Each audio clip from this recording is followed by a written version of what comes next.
When body gives in to hunger and the spirit dies, a Wendigo is born. Native Americans की माननी जाए तो जब कोई इंसान अपनी भूख मिटाने के लिए किसी दूसरे इंसान को मारकर खा ले तो उसकी आत्मा मर जाती है और वेंडिगो का जन्म होता है। वेंडिगो एक कर्स्ड क्रिएचर है जो कि जितना भी खा ले उसकी भूख नहीं मिटती। वेंडिगो किसी भी इंसान या जानवर की आवाज़ बदल के बात कर सकते हैं। इसको स्टोलन टंग्स फिनोमेना भी कहा जाता है। ऐसा लगता है जैसे वेंडिगो ने उस इंसान या जानवर की आवाज़ चुरा ली हो। वेंडिगो लोगों को उनके सपनों में आके टॉर्चर करने की ताकत भी रखता है।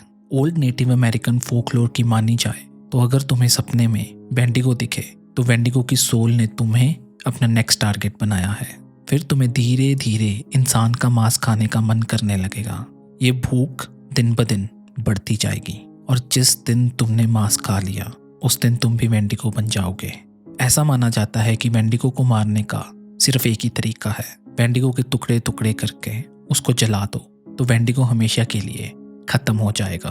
पर क्योंकि वेंडिगो गायब हो सकता है और बहुत तेज स्पीड से भागने की ताकत रखता है तो ये करना बहुत ही मुश्किल है। आज कुछ ऐसा हुआ जिसने मुझे अपनी कहानी सुनाने के लिए मजबूर कर दिया। मैं एक यंग पोएट हूँ। मैं ज़्यादा तौर पर ऐसी जगहों पर ट्रैवल करता हूँ जहाँ लोग कम हों और आसपास फॉरेस्ट, माउंटेन्स, रिवर्स या ओशियंस हों। मुझे ऐसी जगहों पर इंस्पिरेशन मिलती है नई नई पोएट्री लिखने की। ये बात है आज से 1 साल पहले की, जब मैं हिमाचल में सोलो ट्रैवल कर रहा था। मैंने अपने लिए पहाड़ों में एक कैबिन बुक किया था। मेरे कैबिन के आसपास और भी कैबिन थे, पर हर एक कैबिन दूसरे कैबिन से कुछ दूरी पर था। कैबिन्स के पीछे एक घना जंगल भी था और कैबिन्स के आगे एक छोटी सी रिवर बहती थी। मैं कई बार जंगल में टहलने के लिए चला जाता था। जंगल जहाँ से शुरू होता था वहाँ पर एक बोर्ड लगा था कि जंगल में रात को जाना मना है, क्योंकि रात को जंगल में जंगली जानवर घूमते हैं। एक शाम की बात है जब मुझे जंगल से लौटते समय देर हो गई और अंधेरा हो गया था। शाम होते ही थोड़ी थोड़ी बर्फ़ भी पड़ने लगी थी। जंगल की एंट्रेंस बस कुछ ही दूर थी तो मैंने अपनी स्पीड बढ़ाई इससे पहले कि बर्फ़ और तेज़ गिरने लगे। मैं बस जंगल से निकलने ही वाला था जब मैंने एक छोटी सी बच्ची को थोड़ी दूर झाड़ियों में देखा। मैंने उसको आवाज़ लगा के पूछा कि क्या तुम खो गई हो। उसने मेरी तरफ देखा और बोली कि क्या तुम्हें पता है कि मेरी माँ कहाँ है। मैं हैरान था कि वो मेरे से इतनी दूर है, पर मुझे उसकी आवाज़ ऐसे सुन रही थी कि जैसे वो मेरे पास ही खड़ी हो। फिर मेरे पीछे से आवाज़ आई कि क्या तुम खो गए हो। जब मैंने पीछे मुड़कर देखा तो एक बूढ़ा आदमी वहाँ खड़ा था। मैंने उससे कहा नहीं, बस मैं तो अपने कैबिन में जा रहा था, पर शायद वो बच्ची खो गई है। बूढ़े आदमी ने मुझसे पूछा कौन सी बच्ची। जब मैंने पीछे मुड़ के देखा तो झाड़ियों में कोई नहीं था। मैंने उससे कहा कमाल है, अभी तो वो बच्ची झाड़ियों में थी। उस आदमी ने मुझसे कहा कि जंगल में बहुत खतरा है, तुम अपने कैबिन में वापस चले जाओ। उसने मुझे मेरे कैबिन तक छोड़ दिया और फिर वहाँ से चला गया। मैं उस रात एक अजीब आवाज़ सुनकर उठ गया। ये आवाज़ किसी जानवर की थी और वो जंगल से आ रही थी। धीरे धीरे वो आवाज़ कैबिन के पास आने लगी। मैं थोड़ा डर गया। फिर मैंने उस छोटी बच्ची की चिल्लाने की आवाज़ सुनी और मैं भागकर कैबिन के बाहर चला गया। मैंने कैबिन से बाहर आकर एक जानवर के पैरों के निशान देखे। ये निशान जंगल की तरफ जा रहे थे। बर्फ़ पड़नी बंद हो चुकी थी। मैंने अपनी टॉर्च ली और उन फुटप्रिंट्स को फॉलो करने लगा। मुझे लगा कि ये जानवर इससे पहले बच्ची को अपना शिकार बना ले, मुझे उसे बचा लेना चाहिए। मैं जैसे जैसे जंगल के अंदर जा रहा था वो फुटप्रिंट्स छोटे होते जा रहे थे। थोड़ी देर बाद वो फुटप्रिंट्स एक इंसान के फुटप्रिंट्स में बदल गए। मैंने फिर किसी को पेड़ के पीछे भागते देखा। मैंने आवाज़ लगाई और कहा जो भी पेड़ के पीछे है बाहर आ जाओ। वो बूढ़ा आदमी जिसने मुझे कैबिन तक छोड़ा था पेड़ के पीछे से बाहर आ गया। उसने मुझे कहा कि मैंने तुम्हें कहा था कि अपने कैबिन में रहना। मैंने उससे पूछा तुमने क्या किया है उस बच्ची के साथ। वो थोड़ी देर चुप रहा तो मैंने उसे कहा कि जवाब दो, नहीं तो मुझे तुम्हें पुलिस के हवाले करना पड़ेगा। उसने मुझे कहा अपनी टॉर्च बंद कर दो इससे पहले कि वो हम दोनों को मार दे। फिर उसने अपनी जेब से एक लाइटर निकाला और नीचे फेंक दिया। लाइटर नीचे गिरते ही हमारे इर्द गिर्द एक आग का सर्कल बन गया। मैंने उससे पूछा ये सब क्या है, तो उसने मुझे बोला कि बैठ जाओ और इस सर्कल से बाहर मत जाना। फिर उसने मुझे कहा जो मैं बताने जा रहा हूँ उसे बहुत ध्यान से सुनना। आज से 1 साल पहले मैं, मेरी वाइफ और बेटी इस जंगल में आए थे। हम माउंटेन पे हाइक कर रहे थे, जबकि माउंटेन का एक हिस्सा नीचे गिर गया। मेरी वाइफ और बेटी पहाड़ से नीचे गिर गए और मैंने उन्हें हमेशा के लिए खो दिया।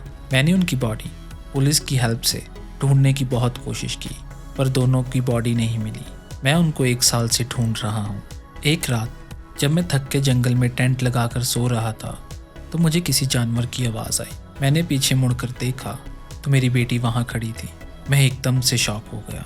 मेरी बेटी मुझसे बोली, पापा बहुत भूख लगी है। फिर वो मेरे पास आने लगी और उसका रूप बदल गया। वो एक बहुत भयानक जानवर में बदल गई। मैंने एक जलती लकड़ी ली और उसको उसके ऊपर फेंक दिया। वो लकड़ी उस जानवर की स्किन पे गिरते ही उसको आग लग गई और वो वहाँ से भाग गया। मैं ये देखकर डर गया। मैंने थोड़ी रिसर्च की तो मुझे पता लगा ये कोई जानवर नहीं था, पर एक वेंडिगो था। हो ना हो मेरी बेटी और वाइफ की बॉडी को भी उसने ही गायब किया है। इस एरिया के लोगों को उसके बारे में पता है, पर उसके बारे में कोई बात नहीं करता।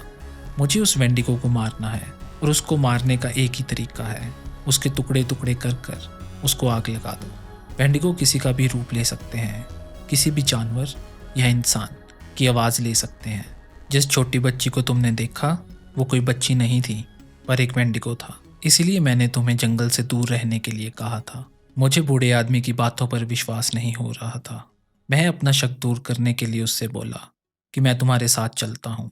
अगर तो वेंडिगो सच में इस जंगल में है तो तुम्हें हेल्प चाहिए होगी, पर अगर तुम झूठ बोल रहे हो तो मैं तुम्हें पुलिस के हवाले कर दूंगा। वो मान गया और हम फुटप्रिंट्स को फॉलो करते करते एक केव के पास पहुंच गए। हम केव के अंदर थोड़ी ही दूर गए थे जब हमें एक डेड बॉडी मिली। वो बॉडी का मांस किसी जानवर ने खा लिया था, बस उसकी अब हड्डियां बची थी। उस बॉडी के पास एक बैग पड़ा था। बूढ़ा आदमी उस बॉडी के पास पड़े बैग और ब्रेसलेट को पहचान गया और रोने लगा। उसने मुझे बताया कि ये उसकी वाइफ की बॉडी है। वो मुझसे बात कर ही रहा था जब एक छोटी बच्ची की आवाज़ केव के अंदर से आई। बूढ़ा आदमी एकदम से उठ खड़ा हुआ। उसने मुझे कहा कि ये आवाज़ तो उसकी बेटी की है। हम केव के और अंदर चलते गए और उसकी बेटी की आवाज़ पास आती गई। थोड़ी दूर जाते ही मैंने देखा एक बहुत बड़ा जानवर। उसके बड़े बड़े हॉर्न्स थे और उसका फेस स्कल था। वो लगभग 7 फीट का होगा। ये जानवर बच्ची की आवाज़ निकाल रहा था। मैं उसको देख के समझ गया कि बूढ़ा आदमी सच बोल रहा था। बूढ़े आदमी ने अपनी जेब से लाइटर निकाला और एक लकड़ी जलाई और वेंडिगो के ऊपर फेंक दी। फिर उसने मुझसे कहा, भागो। लकड़ी के कारण वेंडिगो की बॉडी पर आग लग चुकी थी। मैं और वो आदमी फिर केव की एंट्रेंस की तरफ भागने लगे। बस हम केव से बाहर निकलने ही वाले थे जब वेंडिगो ने बूढ़े आदमी को पकड़ लिया और घसीट कर केव के अंदर ले गया। मैं भागता रहा। सुबह होने वाली थी। मैं ऑलमोस्ट 30 मिनट्स के बाद अपने कैबिन में पहुंच गया। मैंने अपना सामान लिया और अपनी कार लेके वहां से निकल गया। मैं ठीक ठाक अपने घर पहुंच गया। इस बात को आज 1 साल हो चुका है, पर मुझे आज भी उस रात के डरावने सपने आते हैं। पर कल रात जो सपना आया वो कुछ अजीब था। मैंने अपने सपने में उस बूढ़े आदमी, उसकी वाइफ और उसकी बेटी को देखा। वो सब माउंटेन पे हाइक कर रहे थे जब पहाड़ नीचे गिर गया। उसकी बेटी और वाइफ पहाड़ के साथ नीचे गिर गए। उसकी वाइफ नीचे गिरते ही मर गई। उसकी बेटी कुछ देर बाद उठी। बर्फ पड़ रही थी। बेटी ने अपनी माँ को उठाने की कोशिश की, पर माँ ने कोई रिस्पॉन्स नहीं दिया। उसको सामने एक केव दिखाई दिया तो अपनी माँ की बॉडी घसीट कर उस केव के अंदर ले गई। वो काफ़ी दिन भूखी प्यासी वहीं बैठी रही और माँ की उठने की वेट करती रही। बच्ची बहुत रोई और उसने अपने पापा को भी बहुत आवाज़ लगाई, पर किसी ने उसकी आवाज़ नहीं सुनी। एक रात जब बहुत ठंड थी और स्नो स्टॉर्म आया था तो बच्ची से भूख बर्दाश्त नहीं हुई। उसने अपनी माँ की बॉडी से मांस को खाना शुरू कर दिया। जैसे जैसे बच्ची अपनी माँ का मांस खाती गई वो और खूंखार होती गई। अंत तक लड़की का पूरा रूप बदल चुका था। वो अब वेंडिगो बन चुकी थी। तो जो वेंडिगो हमने केव में देखा था वो बूढ़े आदमी की बेटी ही थी। मेरे सपने के अंत में मैंने देखा कि वेंडिगो मुझे पुकार रहा है और फिर मेरी नींद खुल गई। मेरा नाइट सूट पसीने से भर चुका था। मैं पानी पी के जब वापस आया तो मैंने खिड़की के बाहर वेंडिगो को देखा। फिर वो एकदम से गायब हो गया। मुझे उसी रात से इंसान का मांस खाने की तलब लग रही है। हर बीतते दिन के साथ ये कंट्रोल करना बहुत मुश्किल है। क्या तुम मेरी मदद करोगे इस भूख से छुटकारा पाने के लिए?